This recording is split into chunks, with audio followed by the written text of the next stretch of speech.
Chris, you said you really wanted this role the moment you read the script. What was it about that appealed to you about this character so much? Was part of the fun? Did you know when you were reading it that he was the guy?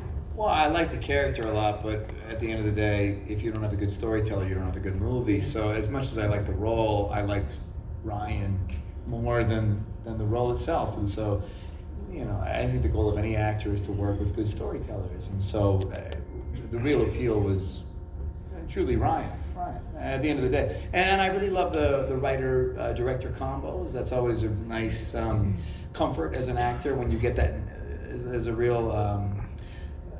there can be a semantic fog in terms of when you dissect a script. It's nice. A semantic what? Pardon? I actually thought that really made sense. A semantic fog. You can each read a script and have a different interpretation of what it means. And it's nice when a director can say, well, I wrote it, and this is what I mean.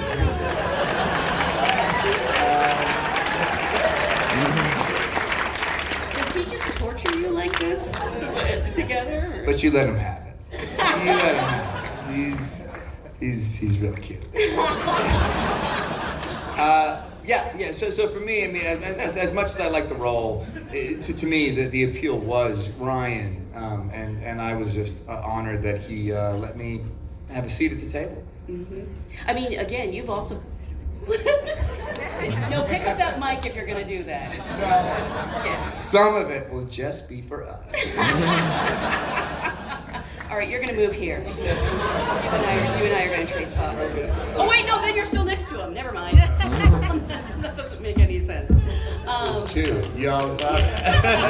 That's a bold move. Let's sit at the back. Okay. And I went for it. Ever since this movie premiered at the Toronto Film Festival, you've been having these amazing reactions. Like, I think you got to hear some of the audience tonight, at least near the end there. I mean, is part of you, like, surprised by how much your people are embracing this movie? But but also it's so nice to have something fun but smart, especially at this time of year. Yeah, I mean, this...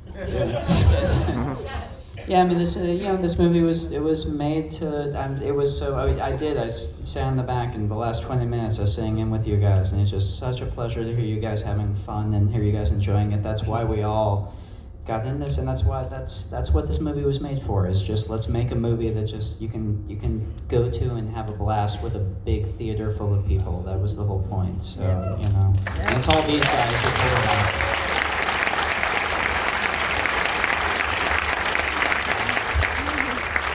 Was there anything about it that was particularly challenging? I mean, I know it's, a fun time, but it is a big ensemble. You're, shooting on location. There's a lot you have to keep track of to make this tone work. Did any of you have any particular challenges with your characters or scenes? Lots of lines. You have lots of lines. By the way, Daniel, that last 30-minute sequence, Daniel had down pat as if he was doing it like a stage play. And he could do the entire last area to the point where we had 5 days to shoot it. I very slowly started changing my shot list and realizing I need to give him long shots to play this out in, because he has this down. He was approaching it like a theater actor. Wow. And he could do, if I had had one shot that could cover the whole thing, he could have done that entire last act, I think, in one take. It probably, and so it was astounding to watch. Is that how you approach all your roles? Like a theater actor and like, do you still remember that monologue? Could you do it today?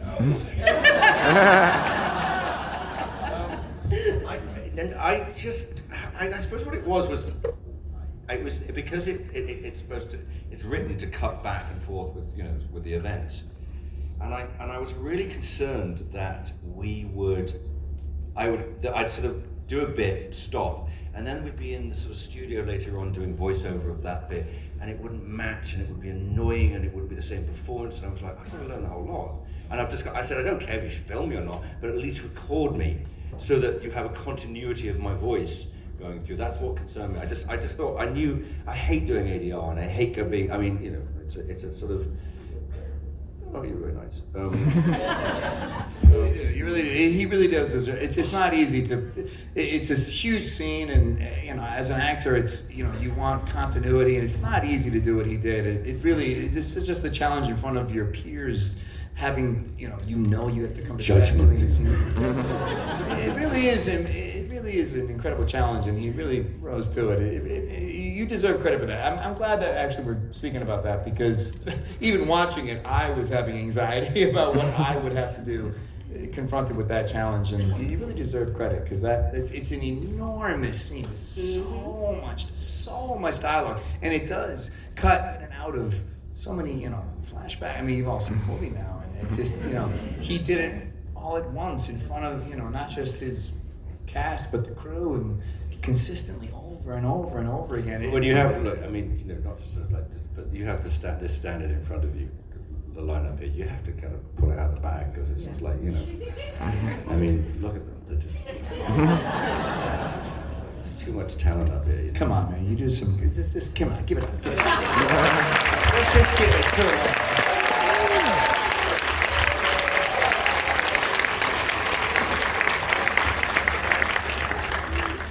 You said you weren't phased, but for you and Catherine, who are obviously the new generation on the set, did you want to, was there ever a day that you were intimidated or tempted to ask for advice from this amazing lineup of actors? Oh, of course I was intimidated. I mean, it was very last minute that I got this, but when I came aboard, I was like, are you sure you want me to, I don't know if I fit in, but, I think the crazy thing about this movie is that obviously there's so many people and a lot of dialogue, and I kind of was able to just sit back and be in the room and watch everyone. And so I just learned so much by watching the little things and the way that everyone delivered their lines. So it was really a learning experience for me.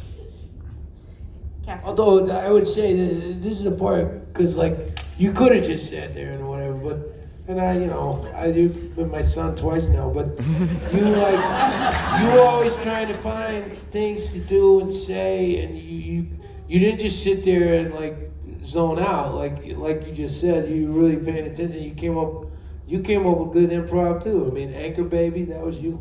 I said, no. Yeah. You were always trying to figure out what little thing, and you would go up to Ryan and talk about. I've been thinking about, or didn't I had to pull you aside one day? Yeah, I said, Michael, look, you were. Jane's got the best idea. Yeah, Michael came up to me and was like, Jaden came up with a really good improv line. It was the Anchor Baby line when everyone's shouting I think you had sex with my grandpa, you dirty Anchor Baby, was it? And I was like, you got to get a shot on that because it was happening off camera, and so. Catherine, for you? I think Jaden put it really articulately. It was kind of a pleasure to get to watch some of the best people do what they do best. And as for kind of you say kind of, were you intimidated or were you this, that, and the other? I think, when you watch a body of work, especially when you watch the work of everyone up here, you get to experience people as actors and watch them tell stories through characters, and you admire them because their work is so phenomenal. But then it's always okay, well, I wonder, what's it going to be like when I meet you or as a person? And I think the most exceptional and one of the greatest things about this whole experience, at least for me, was that you get to go to work and you get to do an amazing script and tell an amazing story. Thank you, Ryan Johnson and everyone behind that.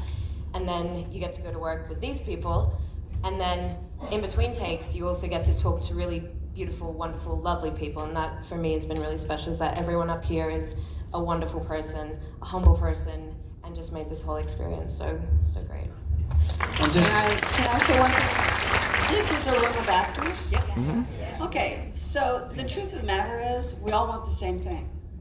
We all want the opportunity to sort of manifest our destiny, to be able to present our work in whatever form it is.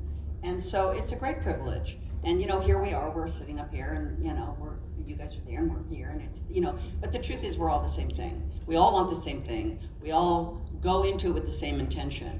And I will tell you, having been around for a long, long time, the separation between sort of stardom and what you would imagine some sort of hierarchy or power that an actor gets to did not exist on this movie. There wasn't a moment that anyone was not just part of this unit of people for Ryan. We were there for that, and we all showed up with the exact same intention that you guys will show up when you get the opportunity.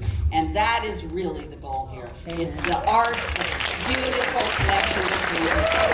And that's why we're up here, and we're up here to be celebrated.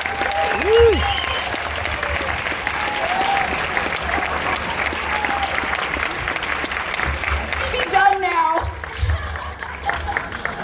Well, I don't think anything's going to top that, but I just want to tell everyone, I want to ask if everyone can stay seated so they can get out of here because they have to actually be somewhere. But before we go, the movie does open Thanksgiving. It's a great movie to see with your family. I think things could always be worse. Was the songtime scripted, or did you come up with that moment? It was scripted. It was scripted and we paid for it. And it was worth every cent. Absolutely. Please release a soundtrack of him singing the whole song. Everyone wants to hear that. Please do spread the word. Let everyone know what a good time it is at the movies. Thank you so much for being here. Thank you guys.